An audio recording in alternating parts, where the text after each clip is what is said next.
Olá, turma! Espero que todos estejam bem. Vamos começar mais uma aula de história e hoje vamos falar sobre a Idade Moderna.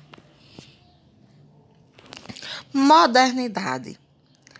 A expressão Idade Moderna é utilizada por alguns historiadores para se referir ao período da história europeia que vai do século XV ao século XVIII, da Europa.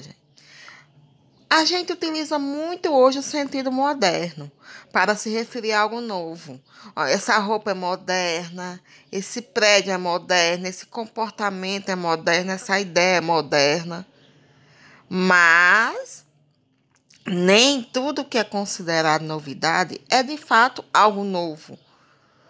Existe um provérbio latino que diz: não coisas novas, mas de maneira nova, em português. Quando desenvolvemos uma atitude historiadora, percebemos tradições e contribuições de outras épocas no tempo presente. Isso também aconteceu na Idade Moderna, que em parte recuperou tradições antigas. Mas o que significa a palavra moderna para os historiadores? Vamos ver hoje. Então, a gente tem uma coisa nova, mas também tem outras coisas que a gente reutiliza. Ressignifica, modifica, mas não é novo mesmo. Mas só que na Idade Moderna teve muitas transformações. Olha, foi um processo longo, cujo início pode ser observado na Idade Moderna e prossegue até os dias atuais.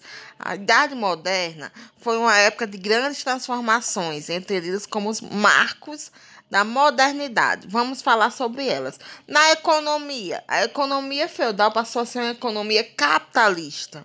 Desenvolveram-se novas formas econômicas diferentes do feudalismo. Nesse processo, ocorreu a ascensão da burguesia, grupo social que se dedicava às atividades comerciais e financeiras. O Estado moderno, na política, também vai mudar. Fortaleceu o poder dos reis e esse processo estava associado ao surgimento dos estados nacionais. Também vamos ter o Renascimento, que é o quê? Renovação nas artes, ciências e tecnologias, impulsionadas pelo humanismo, que a gente vai ter uma aula mais específica sobre esse tema. Também vamos ter outra aula sobre as reformas religiosas. Vai haver uma ruptura na cristandade que abalaram a autoridade da Igreja Católica e deram origem a novas igrejas cristãs. Grandes navegações. O que é, gente? Eles vão começar a expandir também. Eles vão começar a ir ao mar,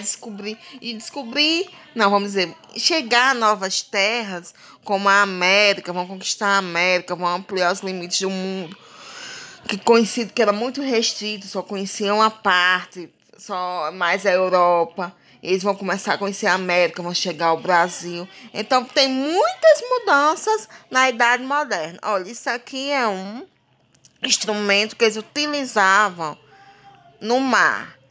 É um instrumento holandês, astrolábio. Esse instrumento aqui é de 1566. Eles começaram a investir nas artes, investir nas navegações, investir no Estado, na economia. E teve muitas mudanças nesse período, que a gente vai ver mais um pouquinho. Essas transformações que marcaram a Idade Moderna não incluíram todas as pessoas e sociedades ao mesmo tempo, gente. Às vezes, num local estava ocorrendo a modernidade e outro local ainda estava no período feudal. Olha, na Europa Ocidental, por exemplo, a população urbana teve mais contato com as inovações modernas. No campo, o impacto foi diferente.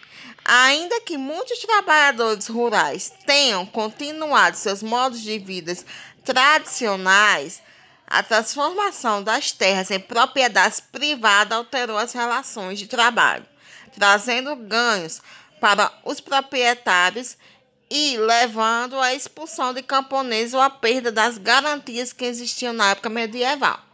Na Idade Medieval, não tinha assim, uma posse privada das terras. Todas as terras supunham-se que eram dos nobres, mas agora não.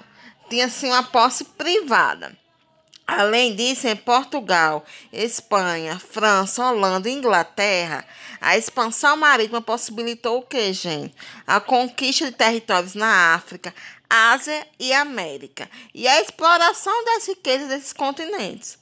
Mas já para a maioria dos povos conquistados, a expansão representou o quê? Destruição, desvalorização de seus modos de vida, exploração. Na África, escravidão. Então, teve tudo isso. Nem todo mundo estava na modernidade, não. A modernidade se centralizou mais na Europa Ocidental. Desse modo, as sociedades não experimentaram as mudanças da Idade Moderna da mesma forma. Mesmo na Europa, as diferenças entre os lugares e os povos produziram novas interações e conexões culturais. Língua, religião e hábitos alimentares, por exemplo, vão ser mais modificados. Por quê? Porque vão ter contatos com outros povos, vão conhecer novas culturas, novas formas de viver. Então, é um período de grandes mudanças mesmo. Mas vai ter outra grande mudança na política, o fortalecimento do poder dos reis, fortalecimento dos reinos.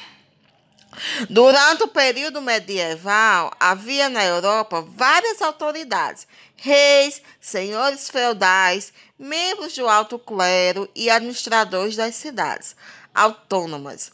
No feudalismo, o poder político se fragmentava entre essas autoridades e se baseava na suzerania, isto é, na relação de fidelidade e subordinação entre suzeranos e vassalos.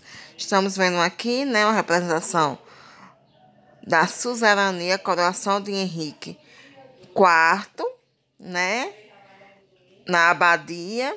Então, gente, eles eram súditos, tinha essa cor dos súditos, o poder dos soberanos.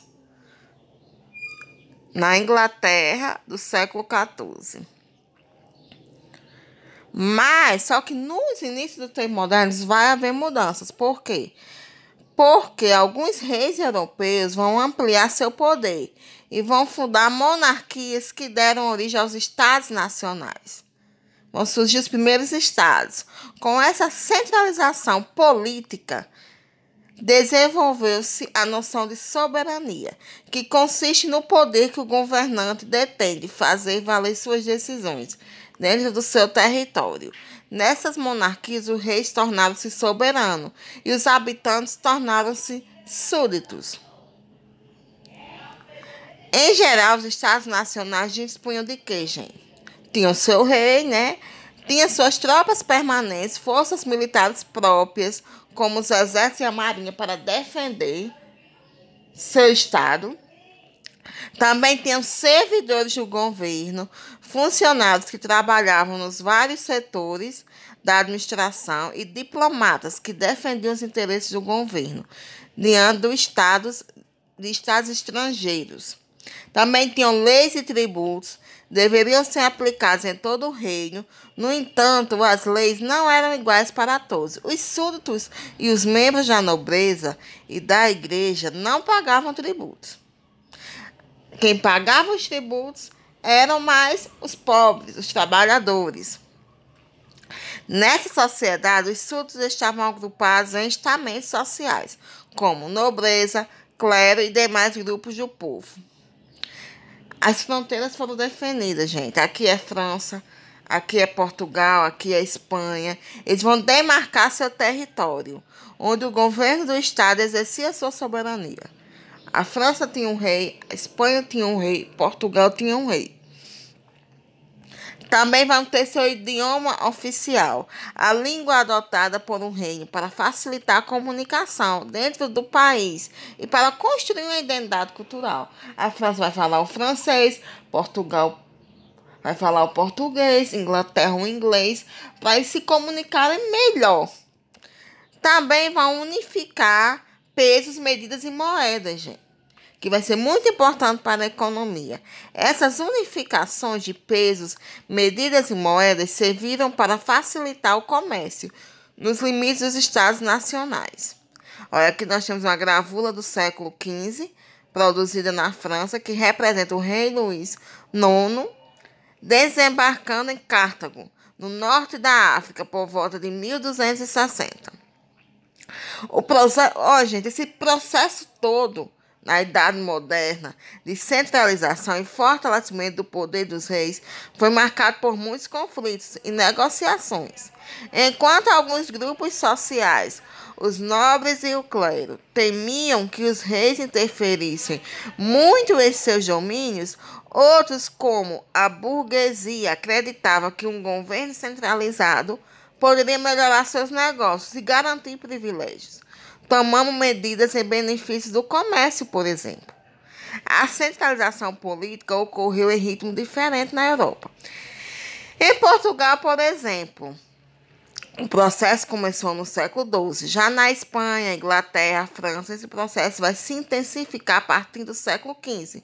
Já na Alemanha, na Itália, a centralização política vai se consolidar ao longo do século XIX. Tá vendo como cada local vai ter um período diferente? Mas essa foi a aula de hoje. Espero que tenham gostado. Até a próxima.